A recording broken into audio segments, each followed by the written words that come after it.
Hello everybody, Anna Sabramowitz here, and today we're going to talk about how to take that subject matter expert feedback on your e-learning module, your interactive story, and use it in the right way.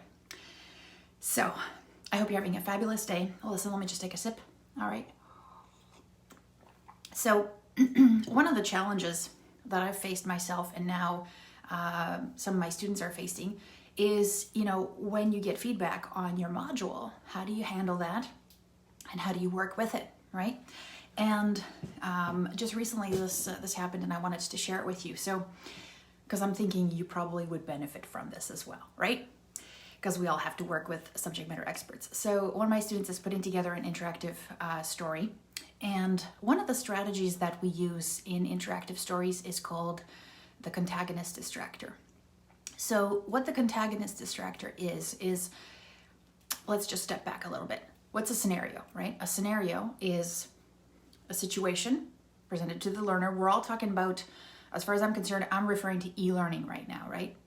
So a scenario is a situation that's challenging and contextual, and the learner is then presented with an opportunity to choose how they're going to respond or what they're going to do next to address that challenge or situation that's been presented to them.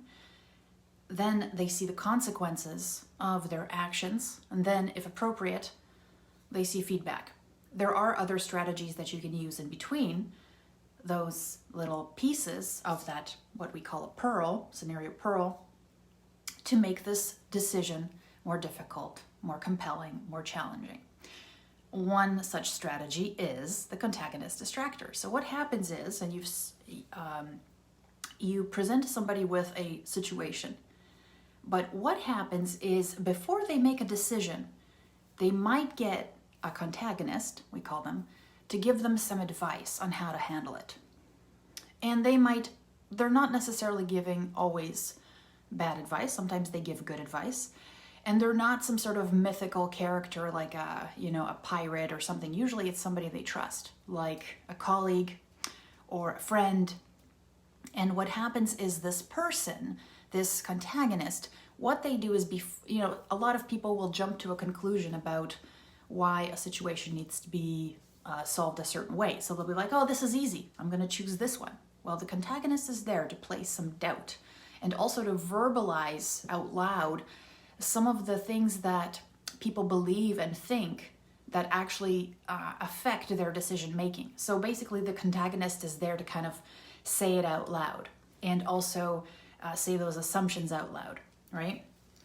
It's an awesome strategy, and when it fits, it adds so much value because it really brings a lot of those weird beliefs or bad assumptions or bad protocols to light, right?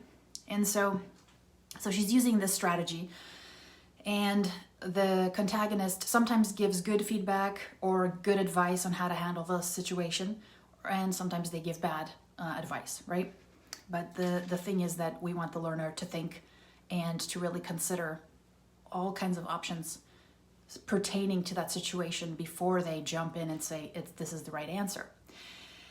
And so what's funny, of course, is she's working an Articulate storyline, built out this magnificent piece, and then when she published it to Review, which, if you don't know what Review is, it's basically a software that allows you to take your Articulate projects, right, and pump them out into a space where somebody who doesn't have an Articulate software account, doesn't have an Articulate ID, is basically able to give you feedback in a comments section right on your working live module. Now, I gotta tell you, this is one of there's drawbacks to it, certainly, but this is probably like the game changer for me as far as working with practitioners and subject matter experts, because let me tell you, I've been in this game for a while, and before I used to have to purchase separate software that would give me the ability to share my my modules and my interactive scenarios with other people so that they could actually give me comments. And it was just a expensive, painful pain in the butt. So the fact that Articulate has this built in is absolutely awesome. Like, that alone is worth it. So what happens is she sends this out to her subject matter experts, And they're very good. They're very detail oriented, and they look through everything. And of course, when it comes up to the contagonist distractor, the first thing they say is, this is wrong, and here's what you should say. And so every time the contagonist gives bad advice or erroneous advice or false beliefs about that, there's a comment, right? There's comments about other things, but this always comes up because this person is obviously looking for ways to check if everything is accurate. And so she comes to me and she goes, hey, what do we do?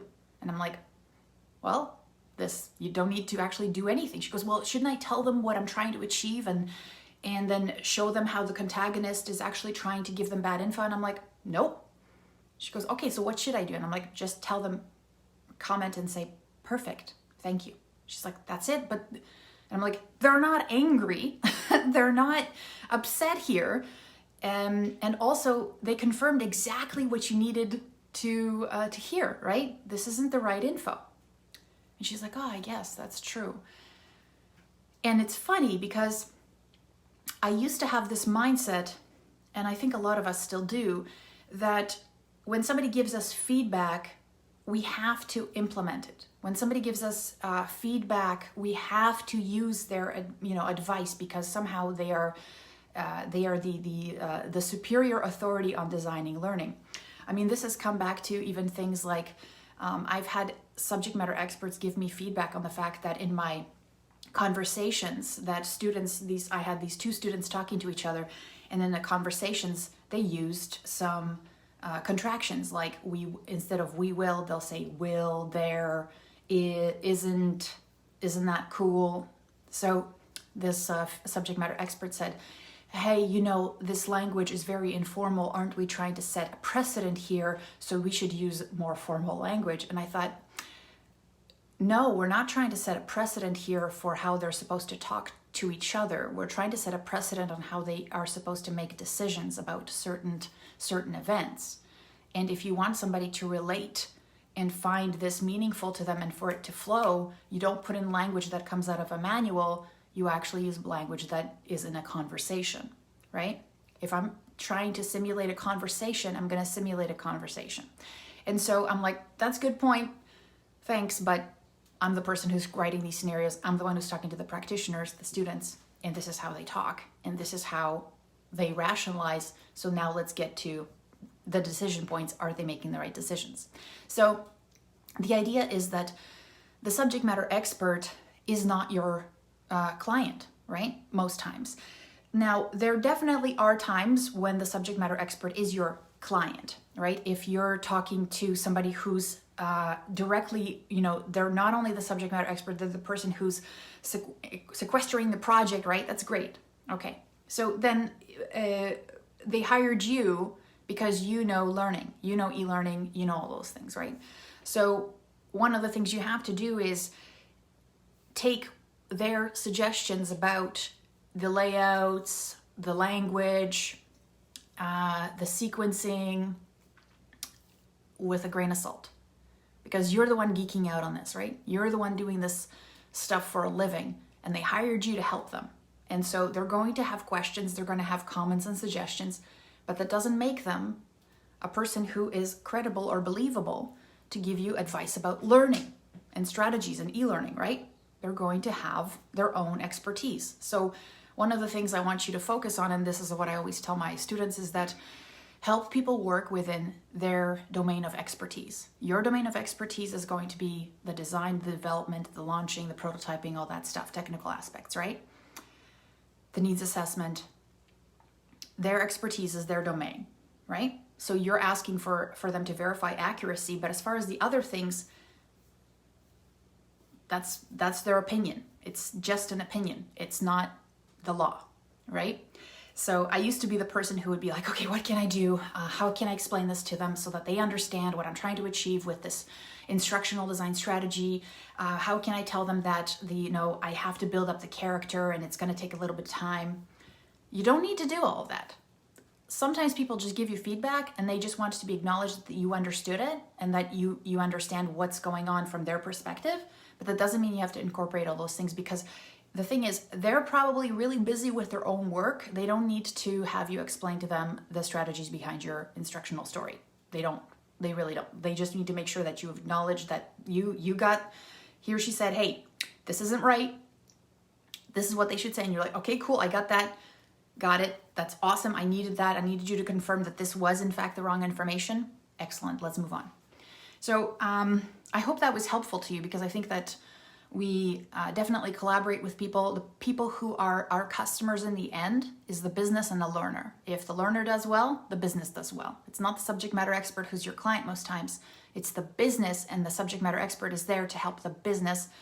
And you are trying to also help the business by helping the learner, by being the advocate for that end user so that they can do a better job, have a more satisfying life, so that they can produce more and be better at work, right? Win, win, win, win, win, win, win. Now, if you want to get good at interactive storytelling, if this sounds like something that you want to get awesome at, and you're already designing e-learning, and maybe some of the things you're doing need a little bit more impact, need a little bit more relevance, meaningfulness, and you're struggling with creating your own interactive stories and scenarios, and you want a little bit of guidance and help, I have some time set aside to talk to people who are interested maybe in joining our next interactive storytelling accelerator community. The calls are free, so you're not charged to talk to me. But basically my goal is to find out, hey, where are you going? Where have you been? And what's getting in your way? And then figure out if, the direction that you're heading in, if you want help with that, and if I can actually help you. Because if I can't help you, I'll actually tell you straight up, I can't help you. You're looking for something else. So if you're looking to find out about interactive stories, if you want to build your own portfolio piece, do more of that work, or if you're at an organization that realizes that stories are powerful, but you just need some, guidance along the way and want to learn how that would work, let's talk. All right. So this was a satisfying interaction I had with the student, because you know what she did? She did exactly what I told her. I love people who just follow instructions, even if it's not outside of their comfort zone. They'll try it because it might work, right? Because I've done it before too. And so she did it. She just said, perfect, thank you. Guess what happened? Nothing. She just got to use her contagonist distractor.